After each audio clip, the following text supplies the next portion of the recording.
towards different forms of rule.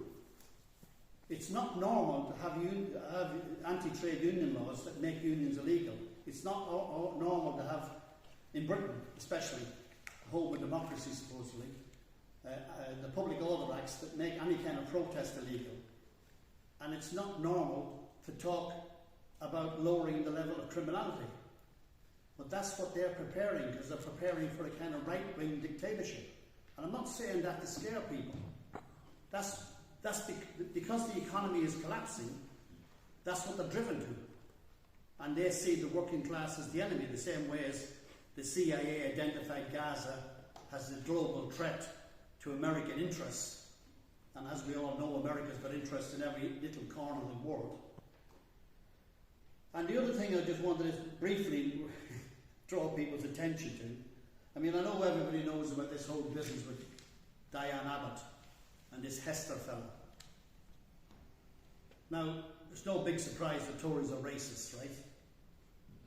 My objection to Hester is he's taken £400 million out of the National Health Service. His firm, and he's the only shareholder in it, which is supposedly modernising patient records in the National Health Service, since 2016, he's taken 400 million out of it. And he's got more contracts. He's got contracts at the moment.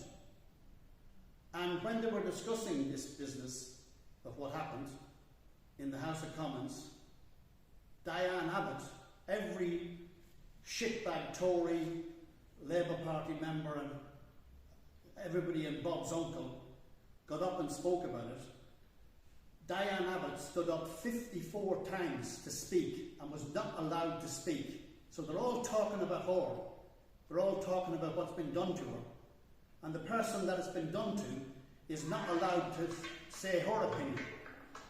Now that gives you an idea of how democratic the Parliament is in Britain and how democratic Tories and Labourites and these people are. Starmer basically wants a coalition with the Tories. He doesn't want a Labour government, whatever they say.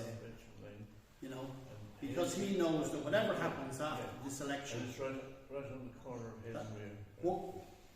Workers are going to be pushing to get wage increases to get up the cost of living.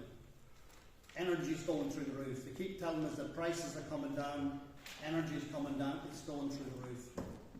And the whole situation is out of control. Will you end and finish on it? You want to? Sorry, I'm just getting the chair. Oh, I see, yeah. So, I don't want to talk too much, but I would appeal. We want to get a branch of our party going in this area. That's the reason we organised the public meeting. We think this is a big time to expand the movement of the working class, to expand our party. Because as far as we're concerned, we argue with people actually. People tell us that if we get the Labour government, things are going to be okay. Things are not going to be okay. Did anybody ever listen to Sam? This is the man who put Julian Assange, the comrade probably was talking, it's the man who put Julian Assange away on a trumped up charge. You know? He was the director of public prosecution in the previous administration. He said that was his proudest time. Yeah, and you don't become the director of public prosecution unless you're a right bastard. So I would appeal to anyone here who's not a member of our party to join us tonight, to become active in this branch, to get organised like you suggested, Kombizz, I don't know what your name is, but you know, organise another public meeting. And if we get other people campaigning for it, if you comments who are here tonight campaign for it, even if you all got 2 or 3 people to come, we'd begin to get something going in this area. And I think that's what we should do.